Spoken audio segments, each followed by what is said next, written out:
Hello, my name is Shiloh and I am a 28-year-old autistic female. I love yoga, religion and animals, particularly my dog Rocco and cats Kitty and Hugo. I dislike intolerance and ableism. I'm talking today about the experience I had with the OT on the NHS. Unfortunately, I had a really negative experience interacting with the OT service. There were multiple occasions where I felt that the OT didn't have a good understanding of autism, which impacted the care I received. For instance, I was told because I have Asperger's, a term which I dislike, and asked them not to use, that I must be good at maths or science, when in actual fact I am not good at either of those, and this is in fact a stereotype of autism. They also stated that others have it worse than me, including those who are non-speaking, and because I can do certain things, such as on the day in question when I was able to meet her at the park, I'm functioning and should be grateful, which then led to the expectations that I could engage with the service at a high level without considering my individual needs and difficulties, which actually fluctuates day to day depending on a range of factors.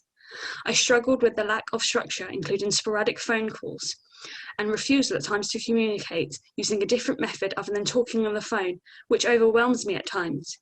In the instances I was overwhelmed, the OT didn't really have an understanding of what to do. Instead of allowing me the space to recover, told me to gain control of my emotions, which unfortunately during a moment of being overwhelmed, this isn't possible as I have little control and instead need a safe environment with minimal sensory input to recover. This overall response and experience and lack of adjustments and understanding meant I didn't receive adequate person-centered care. I felt deflated, defeated, and that my needs and opinions didn't matter. Overall, it felt demeaning, particularly feeling like I was not listened to, including when I spoke out against the use of labels such as Asperger's and high-functioning autism that I found to be harmful, and which it proved my point because I felt due to the OT's perception of what the labels she used for me meant, she didn't treat me as an individual and instead had preconceived ideas and expectations of what I was capable of without fully assessing me.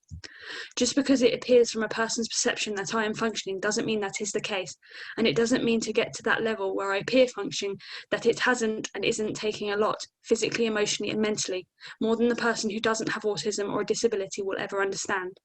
I have days where I'm unable to engage with society, where I go non-speaking, and moments where I'm overwhelmed mentally, physically and emotionally. I also have moments where I find that being autistic has empowered me and enabled me, and I can engage with society with the correct support and adjustments in place.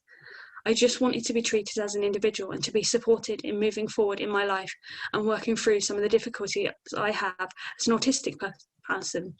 These misconceptions and stereotypes with autism are detrimental to the well-being of autistic people.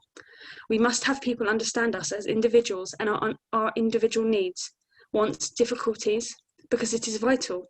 It is the difference between us being able to function and engage in society or not. We are different, but we are not less. And I spoke out today to speak for all autistic people, not just myself, so that society can move forward and provide a safe, accommodating space for all autistic people.